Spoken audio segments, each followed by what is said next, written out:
Welcome to today's episode of Inside the Pod from the Processors and Growers Research Organisation. I'm your host for today, Ben Pike, and today we're bringing you the latest pulse market update for March 2026. Some of you may have already received this on your email, and if you haven't received it, you can sign up on pgro.org to receive those as soon as they're released. But for those of you who haven't seen the latest information, here's a podcast version of what we are reporting. Spoiler alert, if you're hoping for fireworks, I'm afraid this one is a bit of a slow burn. The standout theme is probably just how static everything has been since the last pulse market update, which was released a few months ago. Markets have barely moved since autumn 2025, and that's meant that prices have held and sentiment hasn't really shifted. There probably isn't one obvious reason you can point to say that there's a driver there. It's more of a combination of factors that are quietly stacking up. Let's start with the area. DEFRA figures show that pulse cropping dropped below 200,000 hectares in 2025. That's the lowest since 2019 and a fall of more than 70,000 hectares in just 2 years. Most of that has come out of beans.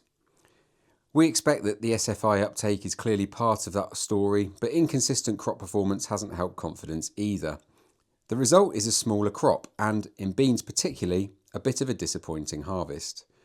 Current estimates put the national bean crop at around 400,000 tonnes. If we have a look at peas, yields were also hit, but the biggest issue was imports. Cheap product from overseas is dominating the market and setting the tone. And that really takes us onto the global picture because UK pulses aren't operating in a vacuum here. The fact of the matter is that European buyers just aren't that interested at the moment. They've got access to cheaper protein from elsewhere, such as Europe and Canadian supplies. Canadian peas in particular have flooded the market after a trade disruption with China, pushing prices down across multiple destinations. And then you've got Australia. Their bean crop is thought to be over 1 million tonnes and they're absolutely dominating traditional export markets, places like Egypt and North Africa. They've already shipped more than 200,000 tonnes and those markets are, quite bluntly, full. So even though the UK has a smaller crop, we're not seeing that translate into smaller prices. The global market is simply well supplied. Looking out the window today, weather's good. We're looking ahead to spring drilling, which has already begun in many parts of the country. And expectations are broadly similar for a crop area similar to 2025. There's a bit of optimism creeping in, partly because SFI options are still evolving. Pulses still bring clear rotational benefits. And that's the deeper point here. Short term, it's a tough market. Longer term, the fundamentals are still strong.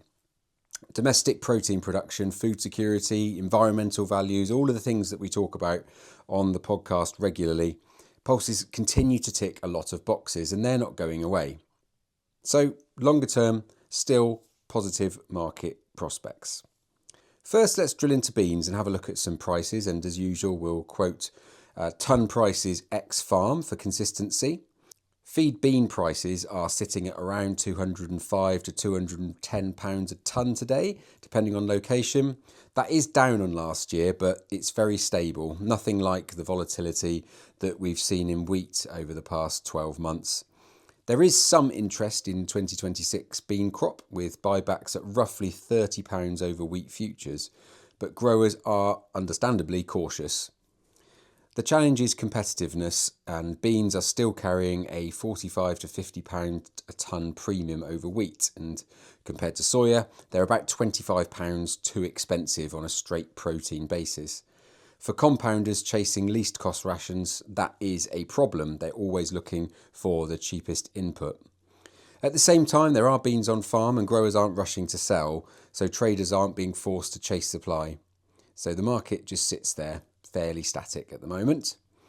Exports aren't offering an outlet either. EU demand is weak and human consumption markets have largely disappeared for now, again due to the Australian competition. Bigger beans, cleaner samples, and around $105 a tonne cheaper into Egypt. That is hard to compete with. So for beans, we sit in a holding pattern, I guess. There may be a small surplus carrying through into harvest 2026, but it won't be enormous. Let's have a look at peas, arguably even more challenging, unfortunately. The market has been hit hard by cheap imports and disrupted trade flows. But contracts have really shown their value this year, with growers on contract protected prices well above what is available on the open market. But for anyone growing outside of that, it's obviously a different story. Open market peas could well end up trading close to feed values, and there's a risk that carries going into 2027. That's why we're already seeing interesting contracts where they're available. Marifats and green pea contracts for 2026 have largely gone. They were snapped up pretty quickly. Yellow peas are probably under the most pressure, with global oversupply meaning imports can land in the UK cheaper than domestic production. So the message is fairly clear. If you haven't got a pea contract for 2026, but still want a pulse in the rotation, beans look like the safer option as we sit here today. Just a quick note on agronomy before we wrap up. Chocolate spot in winter beans, as has been reported widely, is unusually advanced this season. Wet conditions through January and February have created ideal conditions for disease, and we issued some of the earliest control guidance we've ever put out back in mid-February. The key point is that none of the approved products are curative. This is about prevention, and if conditions stay unsettled, early fungicide applications will become very important. But as the sun shines, let's have a think about spring drilling, and the agronomist message from PGRO is not to get hung up on the calendar dates. It's more about the soils. So if the soils are right, go. Conditions can turn quickly at this time of year, and crops drilled into good seed beds tend to perform better. And finally, we can't conduct a podcast at the moment without talking about pea bruchid. This is a very important issue, as regular listeners to the pod and readers of our magazine will have seen. It has been detected in UK commercial crops for the first time, with the first cases reported near Cambridge and Newark after harvest. The potential impact on the industry is significant, so something growers and traders need to be actively monitoring through 2026. So check your samples before you drill, and we'll be keeping reminders going throughout the season as we move towards flowering, where some of the pests will become a little bit more obvious.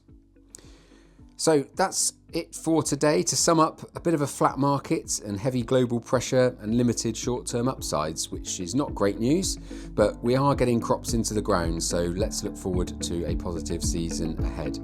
Pulses still have a strong strategic role in UK agriculture, and that is not going to change anytime soon. So that's it for today. Thank you very much for listening. Hope you've enjoyed this very short Pulse Market update. We'll be bringing you some new content on the podcast very soon, so make sure you subscribe and you'll be alerted every time a new episode is published. But until then, thanks very much for listening.